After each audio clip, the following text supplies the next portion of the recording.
How to fix a disabled Instagram ad account.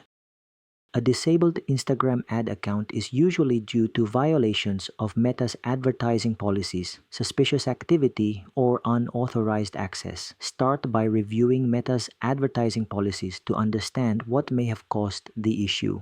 Go to Meta Business Manager or Ads Manager and check for any notifications about the disablement. This will help you identify the reason your account was disabled. To appeal the decision, visit the account quality page by going to facebook.com/accountquality. Find your disabled account and click on Request Review. Submit the requested information along with a detailed explanation if you believe the account was disabled by mistake. Complete the business verification process. This may involve uploading documents such as a business license, tax ID, or proof of address. If the review doesn't resolve the issue, contact Meta support using the chat or email options. Provide all relevant information and wait for a response from the support team. Thank you for watching.